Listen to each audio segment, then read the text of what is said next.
New York's Rikers Island, a name that sends chills through even the toughest inmates. What happens inside this jail isn't just chaos, it's collapse. From officers abandoning their posts to detainees dying in their cells, Rikers has become America's shame in the heart of its biggest city. Before we begin, hit that like button, subscribe and turn on notifications, because what you're about to hear are real stories the system tried to hide. This is Life and Chaos at Rikers, Untold Stories from Inside the Jail. Rikers Island sits in the East River between Queens and the Bronx, just a short drive from Manhattan, yet it feels like another world. Over 400 acres of concrete, steel and razor wire hold thousands of detainees awaiting trial. Most haven't even been convicted of a crime. But inside, punishment begins long before any verdict is read. The year is 2022, and chaos has reached a breaking point. Videos begin leaking online, cell phone footage smuggled out by detainees and sympathetic staff. The images are haunting. Men sleeping on bare floors in intake cells, bodies pressed shoulder to shoulder, no beds, no toilets, no food trays. Some are there for days, covered in sweat and grime, banging on doors for help that never comes. A city oversight agency, the New York City Board of Correction, confirms what the footage shows. Their official report describes egregious violations of human rights. The cause? A staffing collapse. Hundreds of officers had called out sick, some legitimately ill, others protesting dangerous conditions and low morale. The jail was operating on autopilot, a system left to rot. Without officers, detainees run the housing units themselves. Makeshift hierarchies form, the strongest rule and the weakest hide. Rival gangs divide the dorms. Violence becomes currency.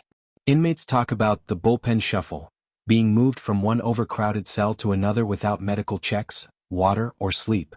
A man named Carlos, arrested for a parole violation, tells investigators he watched another detainee overdose just a few feet away. He was foaming at the mouth, Carlos said. Nobody came for hours. The chaos isn't random, it's systemic. Rikers has been under federal scrutiny for decades. Back in 2015, the U.S. Department of Justice found a deep-seated culture of violence, where staff regularly beat detainees and falsified reports. Reform was promised. Millions were spent. Yet by 2022 little had changed. What's worse, many inside Rikers are mentally ill. In fact, nearly 40% of detainees have diagnosed psychiatric disorders. Without enough staff or doctors, people spiral into breakdowns. Some strip naked, others smear feces on the walls, desperate acts of people losing their grip on reality. In one chilling report, a detainee was found dead after being locked alone for 10 hours, his body decomposing before guards even noticed. Families outside the walls are desperate for answers. Mothers, sisters, and advocates gather outside the city's correctional headquarters holding pictures of their loved ones. Their voices echo in the cold wind, "Shut Rikers down. Bring our sons home alive." One mother's pain would soon ignite a nationwide movement. Her name was Browder. Her son, Kalief, was only 16 when he was sent to Rikers on suspicion of stealing a backpack, a crime he never committed. He couldn't afford bail, so he stayed. 3 years behind bars without trial. For 2 of those years, Kalief was held in solitary confinement, locked in a tiny cell for 23 hours a day. He missed his high school graduation, his youth, his freedom. Guards beat him. Other inmates attacked him. But what broke him most was the silence, the isolation. When the charges were finally dropped, Kalief came home a free man, but he was never the same. "I'm not all right," he said in an interview. "I'm messed up." In 2015, Kalief Browder took his own life. His death shocked America. President Barack Obama mentioned him by name while announcing new policies to end solitary confinement for juveniles. Jay-Z produced a documentary about his story, calling him a prophet. But for families still visiting Rikers every weekend, little changed. The intake cells were still full. The beatings continued. And the deaths kept coming. In 2021 alone, 16 people died while in Rikers custody, the highest number in decades. Some hanged themselves. Others overdosed. A few simply collapsed from neglect. One detainee, Isaiah Johnson, was left on the floor for hours before anyone realized he wasn't breathing. His family found out through the news. Meanwhile, the officers' union claimed they were victims too, overworked, understaffed, and demonized. "We're not the problem," one correctional officer told reporters. "The city abandoned us." But to the families of the dead, those words ring hollow. Rikers Island, once meant to be temporary, has become a symbol, a microcosm of America's broken justice system.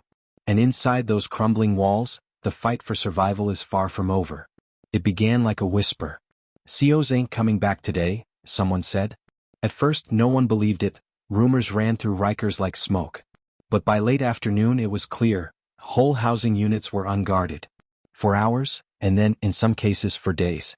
Inside the Otis Bantam Correctional Center (OBCC), one of Rikers' largest complexes, detainees realized what that meant. No one was watching the cameras. No one was unlocking the cells for showers or meal trays. The officers who were supposed to be there had called out, leaving a skeleton crew scrambling to handle hundreds of inmates. The Department of Correction tried to downplay it. Officially they called it staffing shortages. Unofficially it was a collapse in control. The empire without a warden. New York City's Rikers Island Jail complex depends on nearly 9,000 correctional officers. In 2022, more than 2,700 were out sick on a single day. Some had COVID. Some had stress-related injuries. Others simply stopped showing up, burned out, unpaid for overtime, and fearful for their safety. That vacuum created something dangerous, a power shift. Detainees began running their own units. Gangs took charge of food distribution, sanitation, and punishment. Some used cell phones smuggled through corrupt staff or visiting vendors to film their reality. Videos posted online showed detainees walking freely through corridors, brandishing improvised weapons, and even running their own court sessions. "You mess up, you get dealt with," said one inmate known as Little D. "The COs? They ain't running this block no more, we are." Rikers became a prison within a prison, a lawless island where rules changed by the hour. Overdoses, riots, and desperation. With officers gone, drugs flooded in. Heroin, fentanyl, synthetic marijuana, all smuggled through the same cracks that had let in contraband phones and weapons. Inmates overdosed in their bunks, sometimes lying there for hours before anyone noticed. In one harrowing case, a detainee named Michael Tyson, no relation to the boxer, was found unresponsive in a holding pen. He'd been there for nearly 48 hours without medical screening or water. The cause of death, acute drug toxicity. The city called it a tragic accident. Advocates called it criminal neglect. Meanwhile, chaos turned physical. At the George R. Vierno Center, GRVC, a fight over commissary debt erupted into a full-blown riot. With no guards present, detainees used broom handles, metal trays, and even mop buckets as weapons. When emergency response finally arrived, more than a dozen men were injured, one fatally. Even the officers who responded were shaken. "We walked into hell," one said. There was blood on the walls. No backup. Just screaming. The intake cells, the city's shame. But perhaps the most damning part of Rikers wasn't what happened in the dorms, it was the intake area. That's where detainees first arrive after arrest, waiting to be processed into the jail system. Normally, intake should last no more than 24 hours. In 2022, many were held for 5 to 7 days. No beds. No showers. No medical screening. No supervision. One leaked video from the Eric M. Taylor Center (EMTC) showed men lying side by side on a filthy concrete floor. The toilet overflowed hours earlier, flooding the cell with a mixture of urine and water. Some detainees wore plastic bags on their feet. Others covered their faces with shirts to block the stench. A man's voice could be heard yelling off camera, "We human beings, man. Y'all forgot that." That video reached the New York Times and NBC News, sparking public outrage. But the system barely moved. The Board of Corrections Executive Director, Margaret Egan, confirmed the truth in her report. People were left in intake areas for days. They were deprived of basic needs, food, water, medication. This was not a failure of individual staff. It was systemic. The city promised reforms, more beds, faster transfers, stricter oversight. But by the next month it was happening again. The federal threat. By mid-2022, things were so dire that a federal judge threatened to place Rikers under federal receivership, meaning the U.S. government would take control away from New York City. The monitor overseeing Rikers, Steve Martin, a veteran corrections expert, issued a scathing report. The facility is out of control. Staff cannot maintain security. Detainees live in fear and die preventable deaths. City Hall scrambled. Mayor Eric Adams, himself a former NYPD officer, promised to stabilize Rikers and keep it under city management. But reformers didn't buy it. They pointed to years of the same promises broken again and again. Rikers isn't a place, one advocate said. It's a cycle, and it kills people slowly. The voices that echoed beyond the island. Outside the jail, protests grew. Families carried signs with names. Kalief Browder, Layleen Polanco, Isaiah Johnson, Elijah Muhammad. Each name told a story of loss. Layleen Polanco, a transgender woman, died in 2019 after a seizure in solitary confinement. Officers waited nearly an hour before checking on her. The city later paid a $5.9 million settlement, but her mother said no amount could heal the wound. "Every time I see a headline about another death," she said, "I relive that phone call." These stories spread across social media, inspiring documentaries, protests, and lawsuits. But inside Rikers, detainees said the same thing again and again. Nothing's changed. Rikers Island had become a national symbol of failure, a place where the innocent and guilty alike were swallowed by bureaucracy, addiction, and despair. Yet for every death that made the news, there were dozens more that didn't.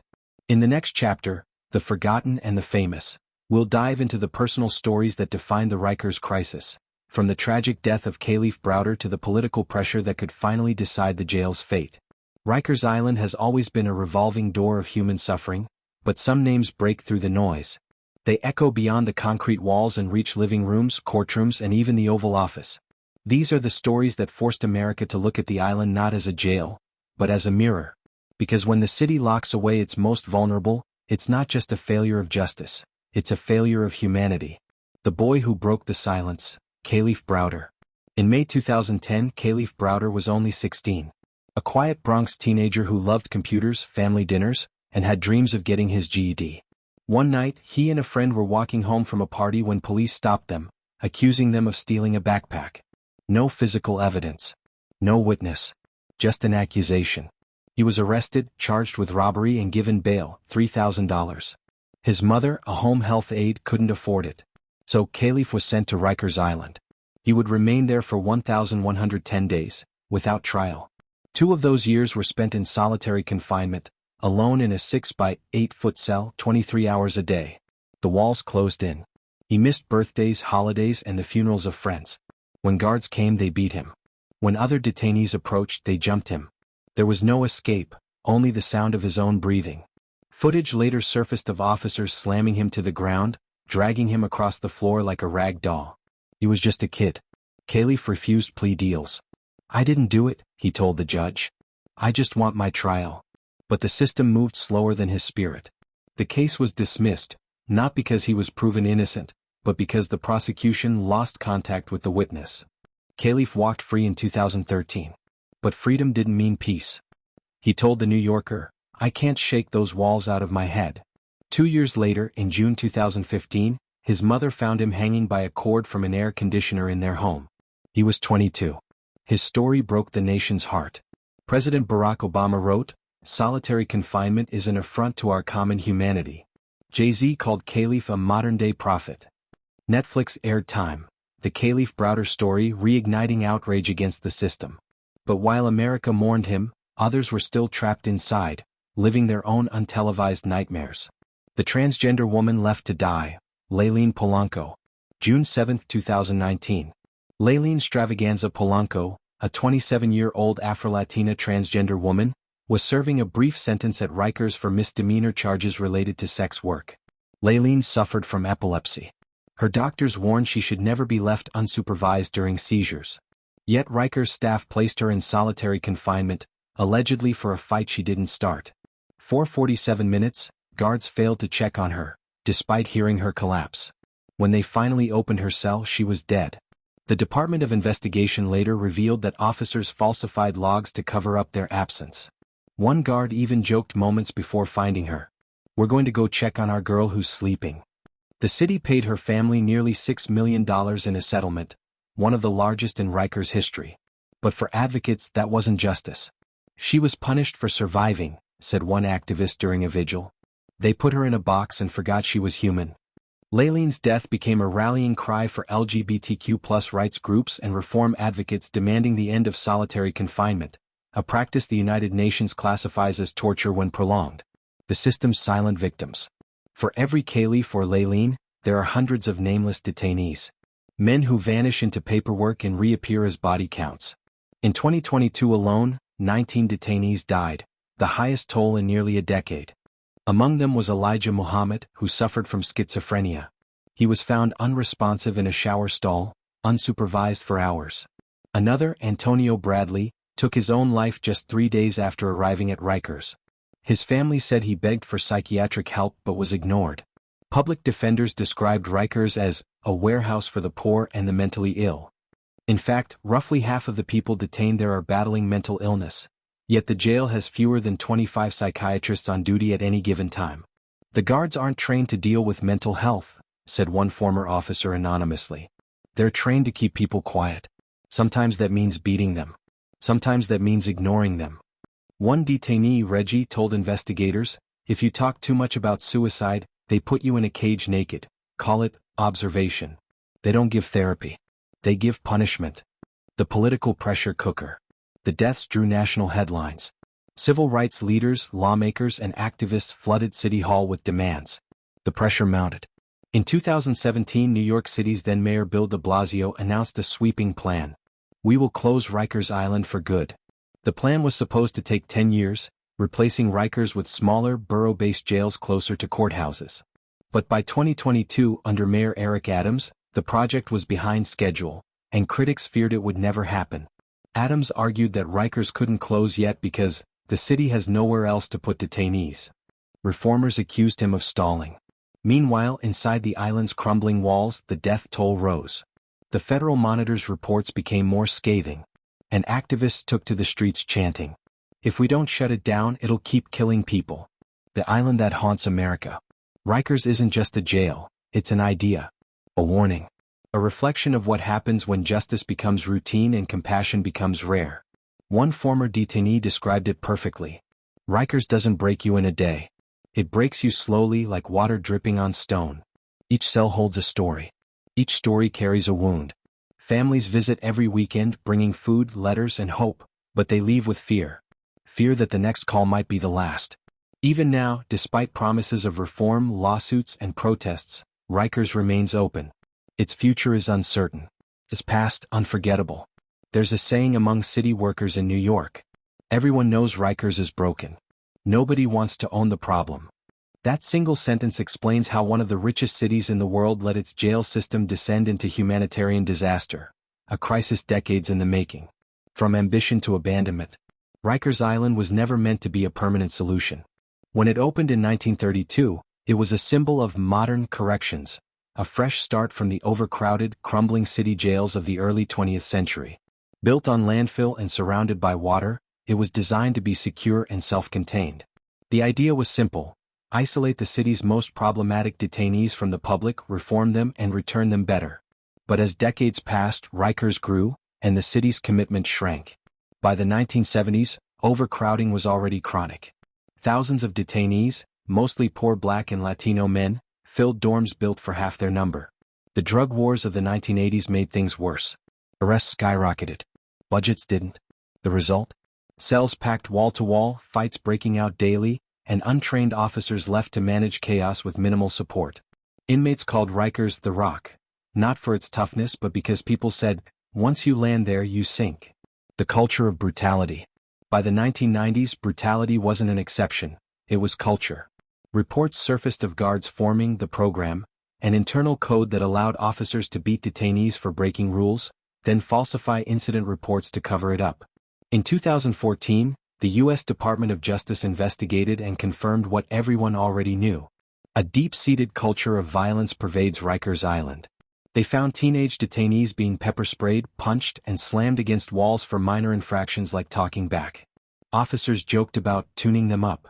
Some used a phrase that still haunts former inmates: "Welcome to the program." Even after lawsuits, settlements, and reforms, the culture didn't vanish, it just went underground. One former officer later admitted, "You either joined in or got frozen out. If you didn't play along, your backup never came when you hit your radio." That's how the silence spread, through fear. Union power and the wall of protection. At the center of Rikers' resistance to reform is the Correction Officers Benevolent Association, COBA, one of the most powerful unions in New York City. Its leaders have often portrayed officers as scapegoats in a broken system, blaming City Hall for underfunding and understaffing. And while those arguments have merit, Critics say Koba also shielded abusive officers from accountability for decades. Internal disciplinary cases dragged for years. Officers caught on camera beating detainees often returned to work with full pay. Union leaders fought reforms to reduce solitary confinement and resisted outside oversight. When Mayor de Blasio proposed closing Rikers, Koba's president at the time, Elias Hussein, called it an insult to every officer who risks their life. But to reform advocates, it wasn't about insult. It was about responsibility. You can't reform a place built on fear and corruption, said one former city commissioner. You can only replace it. The bureaucratic maze. Behind every tragedy at Rikers lies a paper trail. A missed report. An unsigned document. A budget deferred. The Department of Correction (DOC) operates under a tangle of overlapping agencies, each with limited authority and endless bureaucracy. The Board of Correction issues guidelines. The Department of Investigation investigates misconduct. The mayor's office oversees funding. But when something goes wrong, no one can say who's truly in charge. It's a maze where accountability disappears, and people die in the gaps. A 2022 city report found that even after 16 detainees died that year, no single person or office was held responsible. Not one. One investigator summarized it bluntly. Rikers doesn't just kill people physically, it kills accountability. A mental health meltdown. More than half of Rikers' population suffers from mental illness. Yet the facility was never designed as a psychiatric center. Budget cuts and staff shortages mean only a handful of social workers serve thousands of detainees. Many mentally ill individuals are thrown into solitary confinement, a practice proven to worsen their condition. Dr. Homer Venters, former chief medical officer for NYC jails, called it a public health emergency. We're criminalizing mental illness, he said. People need treatment, not torture. In one tragic case, Bradley Ballard, a 39-year-old schizophrenic man, was left locked in his cell for 6 days without medication. When guards finally entered, they found him naked, covered in feces and dead. The city paid millions in damages. But no criminal charges were filed. That's Rikers' cruel cycle: outrage, settlement, silence, repeat. The human cost. Inside Rikers, detainees describe a constant state of psychological warfare, not just between inmates and guards but between hope and despair. The days blend together. Lights flicker all night. Announcements echo through concrete halls. A man screams from a nearby cell and no one checks why. Former detainees talk about developing Rikers time, a warped sense of reality where days feel like weeks and survival means numbing your emotions. Some return to society broken. Others never return at all. A former inmate named Luis, interviewed by the city, said, "I came home but Rikers came with me. Every loud noise feels like a door slamming shut. The trauma doesn't end with release, it ripples through families, neighborhoods, generations. Collapse without fire. There was no single riot that destroyed Rikers Island. No explosion. Just years of neglect, bureaucracy, and indifference, eating the system from the inside out." When journalists and monitors describe it as a collapse, they don't mean buildings falling. They mean a collapse of humanity, of empathy, leadership, and the basic belief that people deserve dignity even behind bars. New York once promised to close Rikers by 2027. But deadlines slip. Reports gather dust. And as the years go by, more lives fade quietly into that island fog.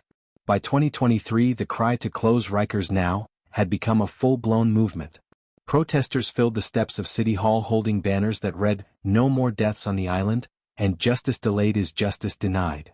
But behind those chants was a grim truth. Rikers Island had become too big, too political, and too dangerous to change overnight. The promise to close Rikers. In 2017, then Mayor Bill de Blasio stood before cameras and made a promise that electrified reformers. "It will take time. But we will close Rikers Island." The plan called for building 4 smaller, modern jails across New York's boroughs, in Manhattan, Brooklyn, the Bronx, and Queens. These would be closer to courthouses, reducing transport delays and keeping detainees near their families.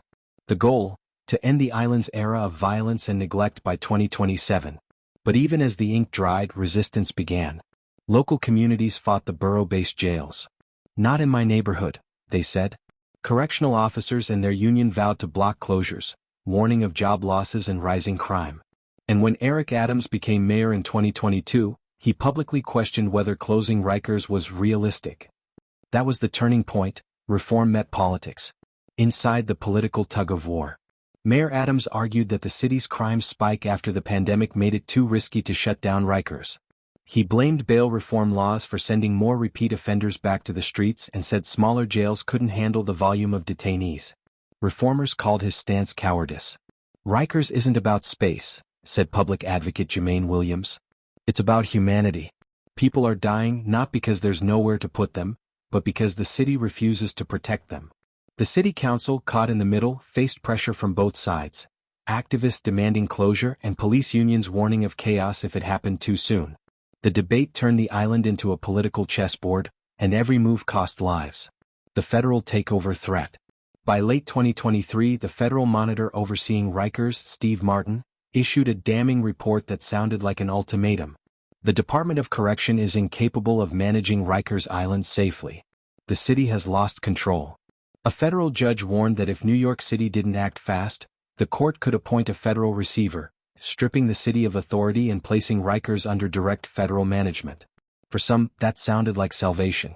For others, it was an embarrassment. Imagine the United States government saying New York City can't run its own jail, one city official said. That's how far it's fallen. Mayor Adams promised reforms, new hiring, officer training, and technological upgrades. But the monitor's reports showed little change. Detainee deaths continued. Violence persisted. As one advocate put it, you can put new paint on a burning building. It's still on fire. The hidden stakeholders. Behind the headlines, billions of dollars flowed through contracts, vendors, and construction projects linked to Rikers. Private healthcare providers were paid millions to treat detainees, even as deaths from neglect rose. Construction firms made money from renovations that barely improved safety. And correctional unions wielded political influence strong enough to stall oversight efforts. It wasn't just about reform, it was about power.